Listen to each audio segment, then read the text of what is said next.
Welcome, dear students and subscribers, to my channel Biology Life Science with Professor Rajkumar, Department of Biology, Adamjee government science college Karachi. Student, आज हम जो discuss करेंगे, आज जो हमारा जो लेक्चर नंबर है 12 है और चैप्टर हमारा 6 है, जिसको हम कहते हैं प्रोकार्योट्स कहते हैं। और स्पेशली जो जिस टॉपिक के बारे में आज हम डिस्कस करेंगे, जिसको हम कहते हैं बैक्टीरियल सेल वॉल कहते हैं। तो स्टूडेंट, जब हम बैक्टीरियल सेल वॉल की तरफ चले जाते हैं, या फिर बैक्टीरियल सेल वॉल के अलावा अगर हम जनरली बात करें, तो we know very well the living organism में आपके पास प्लांट, फंजाई और बैक्टीरिया, अगर आप इनको चेक करें तो इनके पास वॉल मौजूद होती है आउटसाइड द मेम्ब्रेन हियर, जिसको हम कहते हैं सेल वॉल कहते हैं। और सेल वॉल को अगर हम जनरली देखें तो इन डिफरेंट ऑर्गेनिजम्स, अगर हम in the response of the composition level के हिसाब से अगर हम चेक करना चाहें, तो आपकी जो ये सेल वॉल होती है, और वो डिफरेंट कंपोजिशन के लेवल पे हम चेक करें, तो बैक्टीरिया की सेल वॉल अगर हम देखें तो इनकी कंपोजिशन हमें अलग नजर आती है, इसकी स्ट्रक्चर हमें अलग नजर आती है। और अगर हम फंगई की तरफ चले जाएं या आपकी जो प्लांट की तरफ चले जाएं, तो इनकी जो सेल वॉल की कंपोजिशन और उसकी स्ट्रक्चर की तरफ चले जाएं, तो वो भी हमें कुछ अलग नजर आती है। तो आज हम जिसके बारे में डिस्कस कर रहे हैं वो बैक्टीरियल सेल वॉल है। तो बैक्टीरियल सेल वॉल को जब हम चेक करते हैं, तो bacterial cell wall is a rigid and external to the cytoplasmic membrane here. We know very well, हम स्ट्रक्चर ऑफ बैक्टीरियल सेल की स्ट्रक्चर हम उसकी स्टडी हम प्रीवियस क्लासेस में कर चुके हैं, प्रीवियस लेक्चर में हम आपको बता चुके हैं ये, और उस डायग्राम को हम चेक कर चुके हैं यहाँ पे। लेकिन जब हम बैक्टीरियल सेल वॉल की बात करते हैं, तो एक रिजिड स्ट्रक्चर है external to the cytoplasmic membrane, we know very well. और नंबर 2 पे अगर हम चेक करें, तो determine the shape of the bacterium. Bacteria की जो शेप होती है उसको डिटरमाइन करती है, कौन करता है? आपकी ये सेल वॉल करती है ये। It also protect the bacterial cells from the osmotic lysis here. अगर ऑस्मोटिक लाइसिस हो, तो उससे वो आपकी बैक्टीरियल सेल को वो क्या करती है? प्रोटेक्ट कर देती है। कौन करती है? आपकी बैक्टीरियल वॉल करती है ये। Cell wall is absent only in the mycoplasm. अगर हम जनरली स्टूडेंट हम बात करते हैं कि आपकी ये जो बैक्टीरिया है, 90% आपके बैक्टीरिया हैं जिनके पास, मोस्ट ऑफ देम अगर हम बैक्टीरिया देखें तो उनके पास क्या है? सेल वॉल मौजूद है। बट फ्यू एग्जम्पशन है, कुछ ऐसे भी आपके पास बैक्टीरिया हैं जिनके पास सेल वॉल नहीं होती, जिनमें मैंने एक बेस्ट एग्जांपल आपके सामने रखा हुआ है, जिसको हम कहते हैं माइकोप्लाज्म कहते हैं। Mycoplasma they don't have the, अगर हम चेक करना चाहें तो इनके पास कोई वॉल मौजूद नहीं होती। Vector cell wall provide a receptor site for the viruses and or antibiotics here। आपकी जो बैक्टीरियल सेल वॉल, हमें पता है कि सबसे ऊपर आउटर लेयर है, आउटर वॉल है ये, और ये एक रिसेप्टर की तरह काम करती है फॉर द वायरसेस के लिए, फॉर द एंटीबायोटिक्स के लिए हम बात करते हैं। तो इट्स कंपोज्ड ऑफ, अगर हम जनरली देखें तो इसकी कंपोजिशन देखें तो composed of murein here, which is a mixture of two conjugated molecules. तो म्यूरिन क्या है? एक मिक्सचर है कॉन्जुगेटेड मॉलिक्यूल्स का, जिसके अंदर हम चेक करें तो उसके अंदर हमें क्या नजर आता है? लिपोग्लाइकिन और पेप्टिडोग्लाइकिन हमें नजर आती है ये। Archaebacterial cell wall differ from the eubacterial wall here. जब हम चेक करते हैं, वी नो वेरी वेल, इससे प्रीवियस क्लास में हम बता चुके हैं कि आर्कियोबैक्टीरिया क्या है और यूबैक्टीरिया किसको कहते हैं। जब आर्कियोबैक्टीरिया और यूबैक्टीरिया की जब हम वॉल को चेक करते हैं, तो इसमें भी हमें डिफरेंट नजर आता है, because it doesn't contain the peptidoglycan but is composed of pseudopeptidoglycan here. आपकी जो आर्कियोबैक्टीरिया है, उनकी अगर हम सेल वॉल को चेक करें तो उसकी जो कंपोजिशन है वो सीटोपेप्टिडोग्लाइकिन, ये क्या चीजें हैं आगे हम बताते हैं आपको। और आपकी जो यूबैक्टीरिया की जो वॉल है, जिसकी जो कंपोजिशन क्या होती है, वो पेप्टिडोग्लाइकिन होती है ये। Peptidoglycan is a conjugated structure containing the polymer of disaccharides. Disaccharide आएगी तो हमें शुगर की हम बात करते हैं ये स्टूडेंट्स। दूसरा, आगे चल के हम और आगे हम इसको और ब्रीफ करना चाहें, तो आपके जो आर्कियोबैक्टीरियल सीटोपेप्टिडोग्लाइकिन है, differ from the eubacterial peptidoglycan here. अगर हम सीटोपेप्टिडोग्लाइकिन को डिफर करना चाहें फ्रॉम द पेप्टिडोग्लाइकिन से, और अगर हम आर्कियोबैक्टीरिया की सीटोपेप्टिडोग्लाइकिन को डिफर करना चाहें फ्रॉम द यूबैक्टीरियल पेप्टिडोग्लाइकिन से इन केमिकल स्ट्रक्चर, ये हमें डिफर नजर आते हैं, बट रिजेंबल्स भी रखते हैं। Eubacterial peptidoglycan in morphology function, morphologically, functionally अगर हम चेक करें या फिजिकल स्ट्रक्चर को हम चेक करें, तो ये हमें इसके साथ ये रिजेंबल्स भी रखते हैं ये। In peptidoglycan the to sugars, अगर जब हम पेप्टोग्लाइकिन की बात करते हैं और सीडोपेप्टोग्लाइकिन की बात करते हैं, तो इनमें शुगर का डिफरेंस नजर आता है आपको ये।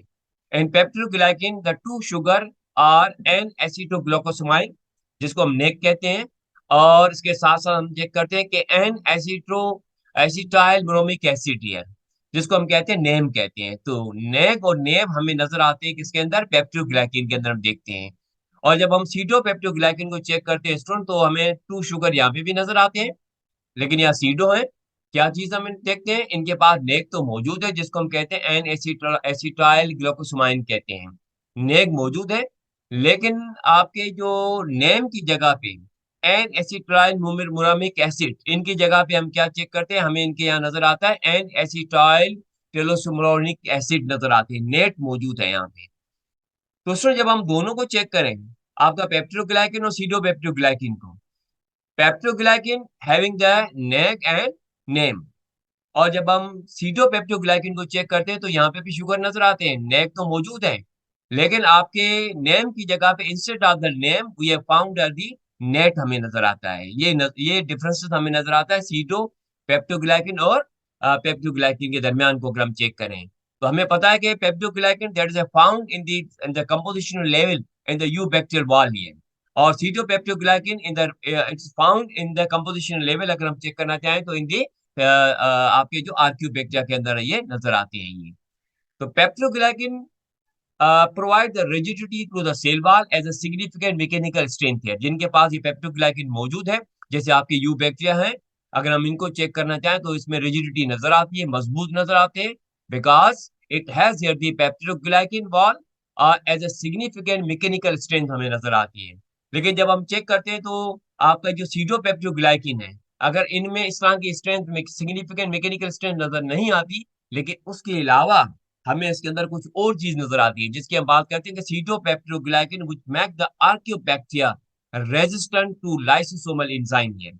आपके ये जो लाइसोसोमल एंजाइम्स होते हैं, क्योंकि आपके जो सीटोपेप्टोग्लाइकिन बैक्टीरिया जो होते हैं जिनको हम कहते हैं आर्कियोबैक्टीरिया कहते हैं, तो हम कहते हैं archaeobacteria they are more resistance than the eubacteria here, and the response of the resistance to the lysosomal enzyme है, क्योंकि ये जो लाइसोसोमल एंजाइम है, हमें पता है कि lysosomal enzyme they destroy, they kill the bacteria here, लेकिन आपके जो सीटोपेप्टोग्लाइकिन वाले जो आपके जो आर्कियोबैक्टीरिया हैं, ये रेजिस्टेंस इनके पास होती है, किसकी वजह से रेजिस्टेंस है, because it has a pseudopeptidoglycan resist to the lysosomal enzymes. ये लाइसोसोमल एंजाइम क्या करते हैं, जनरली हम चेक करते हैं कि आपकी जो बैक्टीरिया है और इनकी तरफ जो आते हैं फेगोसाइटोसिस सेल्स आते हैं, and we know very well ये फेगोसाइटोसिस सेल प्रीवियस क्लास में हम डिस्कस कर चुके हैं, यही फेगोसाइटोसिस सेल इंगल्फ करते हैं, किल करते हैं बैक्टीरिया वगैरह को, लेकिन जब आपके इनके सामने आपकी ये जो फेगोसाइटोसिस जो आपके जो अ, ये जो सेल्स होते हैं,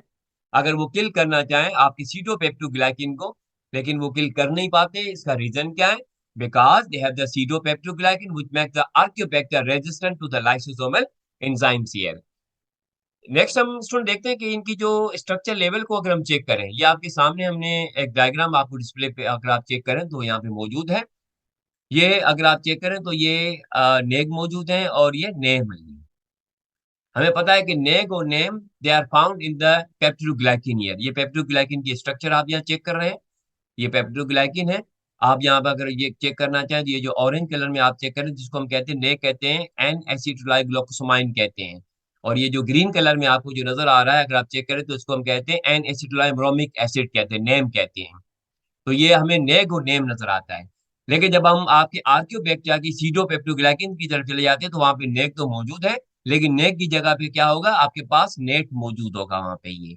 तो instead of the name we have found name in the आपके सीडोपेप्टोग्लाइकिन की जब बात करते हैं, तो ये आपके सामने अगर आप चेक करें तो नेग नेम यानी डिफरेंट किस्म की मैंने स्ट्रक्चर दी हुई है, और इसको अगर हम चेक करना चाहें तो ये जो पूरी डायग्राम आप चेक करें तो ये मेम्ब्रेन है और ये पेप्टाइड हमें नजर आ रहा है जिसके अंदर नेम और नेग हम यहाँ चेक कर रहे हैं, ये बैक्टीरियल सेल वाल।